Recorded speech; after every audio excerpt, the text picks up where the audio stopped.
Good morning, students. Today we are going to study Criminal Procedure Code 1973. दंड प्रक्रिया संहिता 1973 को आज हम पढ़ेंगे। इसको पढ़ने से पहले हमें जानना जरूरी है कि लॉ जो है, कानून जो है, वो दो तरह का होता है, सब्सटेंटिव लॉ और प्रोसीजर लॉ। जो मूल विधि है वो हमें अपने अधिकारों के बारे में बताती है, और जो प्रक्रिया विधि है वो हमें बताती है कि अगर इन अधिकारों का हनन हो जाए तो हम कहाँ जाएंगे, कौन सी प्रक्रिया अपनाएंगे। ये सब हमें प्रक्रिया विधि बताती है। मूल विधि का जो एग्जाम्पल है वो इंडियन पिनल कोड है। इंडियन पिनल कोड में केवल ऑफेंसेस को डिफाइन किया है, उनकी सजा क्या है यही बताया है, इसमें कोई प्रक्रिया नहीं बताई है। और यदि आप ये ऑफेंस करते हैं या कोई भी ऑफेंस करता है तो आपकी जो प्रक्रिया चलेगी वो प्रक्रिया विधि के अनुसार ही चलेगी। तो आइए स्टूडेंट्स, हम पढ़ते हैं क्रिमिनल प्रोसीजर कोड 1973 को। इसको पढ़ने से पहले हमें पता होना चाहिए कि ये कौन से नंबर की सीआरपीसी है। फर्स्ट नंबर की सीआरपीसी जो इनेक्ट हुई थी वो 1861 में हुई थी। सेकंड नंबर की सीआरपीसी 1898 में हुई थी, और ये थर्ड नंबर की सीआरपीसी है। इस सीआरपीसी में कितने चैप्टर्स हैं, इसमें यह कितने उसमें डिवाइडेड है चैप्टर्स में, इसमें चैप्टर है 37। Chapters are 37, and how many sections are there in this CRPC? 484 sections are there in CRPC. So it is divided into 37 chapters and 484 इसमें क्या कितनी हैं धाराएं हैं। तो स्टूडेंट्स, इसकी जो प्रियम्बल है वो कहती है कि दंड प्रक्रिया संबंधी विधि का समेकन और संशोधन। These two words are very important because they tells that what is the aim of making the criminal procedure code. One is consolidate and another is amend. Consolidate का मतलब क्या होता है, समेकन विधि जो होती है वो क्या होती है कि जितने भी लॉज जो इससे रिलेटेड है, प्रोसीजर, क्रिमिनल प्रोसीजर लॉ जितने भी हैं उनको हमने एक जगह इकट्ठा कर दिया है। We consolidate that laws at one place in a systematic way. हमने इनको सिस्टमैटिक वे में सेक्शंस में लाकर, चैप्टर्स में लाकर इनको एक जगह रख दिया है। This is consolidation. And amend means इसका संशोधन किया जा सकता है। इसका संशोधन कौन कर सकता है?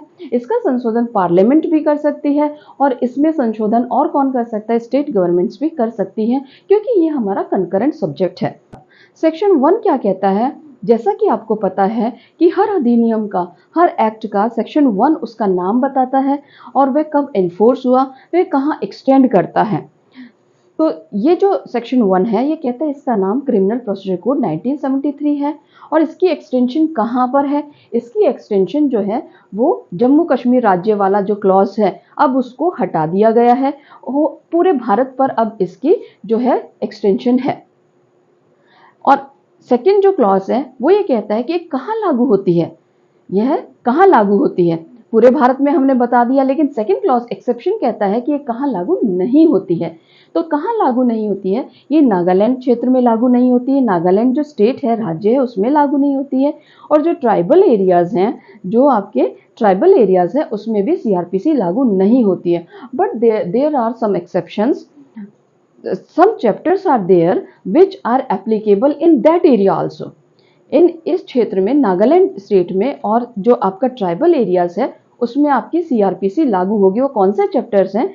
चैप्टर आपका 8 है, 10 है और 11 है। इन चैप्टर्स के बारे में हम आगे बात करेंगे। नेक्स्ट जो है कि इसका जो थर्ड क्लॉज है वो कहता है कब एनफोर्स हुई। When Criminal Procedure Code was enforced, it was enforced on 1st day of April 1974. 1st अप्रैल 1974। बनी कब थी? 1973। सीआरपीसी जो है वो कब बनी थी? 1973 जो है वो बनी कब थी? आपकी 25 जनवरी, 25th जैन जो है 1973 को वो बनी थी। और लागू कब हुई? लागू हुई वो 1 अप्रैल 1974 को। Section 2 defines some terms. Which are these terms? First one is bailable offence and non bailable offence, कि आपका जमानती अपराध क्या होता है और अजमानती अपराध क्या होता है। Section 2A talks about bailable offence and non-bailable offenses. This section only says that offenses which is shown as bailable in the first schedule. जो इसमें 2 अनुसूचियां संलग्न हैं, इसके साथ, इस अधिनियम के साथ 2 अनुसूचियां संलग्न हैं। 2 schedules are attached there. First one talks about that this offense is bailable offense.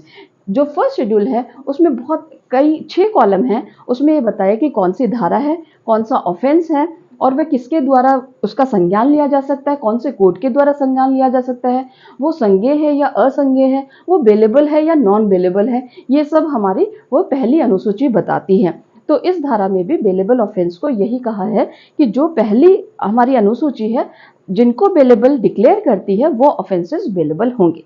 Second जो है उसमें कहा है कि चार्ज क्या होता है, चार्ज क्या होता है। इस जो बी है, सेक्शन 2B है, सेक्शन 2B इसमें चार्ज को बताया है, बट चार्ज की डेफिनेशन नहीं दी है, इसको परिभाषित नहीं किया है।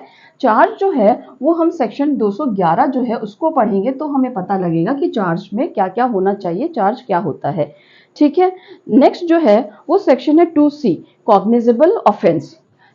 सेक्शन 2C को हम सेक्शन 2L के साथ भी पढ़ेंगे। क्यों हम 2L के साथ पढ़ेंगे 2C को?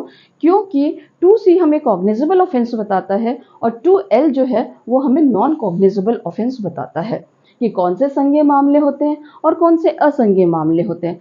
संज्ञेय मामले वो मामले होते हैं जो गंभीर प्रकृति के होते हैं, जिनको उस शेड्यूल में, फर्स्ट शेड्यूल में संज्ञेय बताया है, और असंज्ञेय मामले वो होते हैं जो ज़्यादा गंभीर प्रकृति के नहीं होते हैं। Cognizable offenses are those offenses which are grievous in nature. For example, rape, murder. इसमें क्या परिभाषा दी गई है cognizable offense की कि that police officer can arrest anyone who committed cognizable offense without warrant. This is important कि police officer उसको बिना वारंट के गिरफ्तार कर सकता है। क्यों पुलिस ऑफिसर उसको बिना वारंट के गिरफ्तार कर सकता है, ये पावर क्यों दी है पुलिस ऑफिसर को? ये केवल कॉग्निजेबल ऑफेंसेस में इसलिए दी है क्योंकि अगर पुलिस ऑफिसर वारंट लेने जाएगा मजिस्ट्रेट से, इतने में तो कॉग्निजेबल ऑफेंस हो जाएगा और ऑफेंडर वहां से भाग जाएगा या कुछ भी कर लेगा। ठीक है, इस वजह से ये हमें दिया गया है कि कॉग्निजेबल ऑफेंसेस में पुलिस ऑफिसर बिना वारंट के गिरफ्तार कर सकती है और नॉन कॉग्निजेबल ऑफेंसेस में वो वारंट के साथ ही गिरफ्तार करती है। कंप्लेंट जो है वो नेक्स्ट सेक्शन 2D में आपकी कंप्लेंट दी है, सेक्शन 2D कंप्लेंट दी है कि कंप्लेंट क्या होती है, हमेशा मजिस्ट्रेट को की जाती है। तो कंप्लेंट के साथ हमेशा हमें इन्वेस्टिगेशन को भी देख लेना चाहिए। कंप्लेंट जो है वो मजिस्ट्रेट को की जाती है। कंप्लेंट के साथ में हमें FIR को देख लेना चाहिए, सेक्शन 154 को, FIR, क्योंकि कंप्लेंट हमेशा मजिस्ट्रेट को होती है और जो FIR जो होती है वो किसको होती है, वो हमेशा पुलिस ऑफिसर को होती है। तो कंप्लेंट में क्या होता है कि हम एक एलिगेशन लगाते हैं किसी पर कि उसने कोई क्राइम किया, किसी नोन और अननोन पर्सन ने, और इस विचार के साथ लगाते हैं, इस उद्देश्य के साथ लगाते हैं कि कोई ना कोई कार्रवाई मजिस्ट्रेट द्वारा की जाएगी। इसको हम कंप्लेंट कहते हैं। अब किस चीज़ को हम कंप्लेंट नहीं कहेंगे? इन्होंने बोला है कि जो पुलिस ऑफिसर अपनी 173 की रिपोर्ट देता है, सेक्शन 173 की जो रिपोर्ट होती है, पुलिस रिपोर्ट होती है, वो कंप्लेंट नहीं मानी जाएगी, वो कंप्लेंट नहीं मानी जाएगी। इसकी जो एक्सप्लेनेशन है वो, लेकिन इसका भी एक्सेप्शन देती है, वो इसका भी एक्सेप्शन देती है कि कब जो पुलिस ऑफिसर की रिपोर्ट है वो क्या मानी जाएगी, वो कंप्लेंट मानी जाएगी। वो कब मानी जाएगी? जब पुलिस ऑफिसर कोई भी संज्ञेय मामले का इन्वेस्टिगेशन करता है और उसको पता लगता है बाद में कि असंज्ञेय मामला निकल कर आया है, तो उस केस में कंप्लेंट जो है वो, उसकी जो ये रिपोर्ट है वो कंप्लेंट में कन्वर्ट हो जाती है। ये इसका स्पष्टीकरण कहता है। नेक्स्ट आपका 2E है और फिर 2F है। सेक्शन 2E जो है और 2F है, ये दोनों हमें बताते हैं। 2E जो हमें बताता है कि इसमें हाई कोर्ट क्या है, हाई कोर्ट किसको कहेंगे, और 2F जो है वो कहता है हमें कि इंडिया क्या है, भारत क्या है। तो इस इंडिया टर्म को IPC में भी डिफाइन किया है, इसको एविडेंस में भी डिफाइन किया और यहाँ भी इन्होंने बता दिया है इंडिया क्या है। तो स्टूडेंट्स, हमने देखा कि ये जो टर्म्स हैं इनको जानना बहुत ज़रूरी है ताकि हम बेरक पढ़ें। जब हम आगे बेरक पढ़ेंगे तो ये टर्म्स हमें परेशान करेंगी कि क्या कॉग्निजेबल ऑफेंस होता है, क्या बेलेबल ऑफेंस होता है, इसलिए इनको जानना बहुत ज़रूरी है। तो ये आगे भी हैं और ये कहाँ तक जाती हैं, ये सेक्शन 2 जो है वो Y तक जाता है, सेक्शन 2 है वो 2Y तक। तो आज इस लेक्चर में हम इतना ही जानेंगे। नेक्स्ट लेक्चर में हम पूरा कंप्लीट 2Y तक इसको पढ़ेंगे, बाकी के टर्म्स भी पढ़ेंगे। तो स्टूडेंट्स, मैं उम्मीद करती हूँ, मैं होप रखती हूँ कि आप सबको ये टर्म समझ में आई होंगी। अगर आप मेरे चैनल को सब्सक्राइब करेंगे तो आपको सारी अपडेट मिलती रहेंगी। सीआरपीसी हो चाहे कॉन्स्टिट्यूशन हो, अभी मैंने यह 2 सीरीज शुरू की हैं। बाद में मैं अदर सब्जेक्ट्स जो हैं जेएलओ के और जो जुडिशरी के उनको भी स्टार्ट रखूँगी। तो प्लीज़ स्टूडेंट्स, आपसे रिक्वेस्ट है कि आप मेरे चैनल को सब्सक्राइब ज़रूर करें ताकि आप मेरे इन वीडियोज़ का फ़ायदा उठा सकें और आप अपनी तैयारी में अपना बेस्ट दे सकें। Okay students, bye.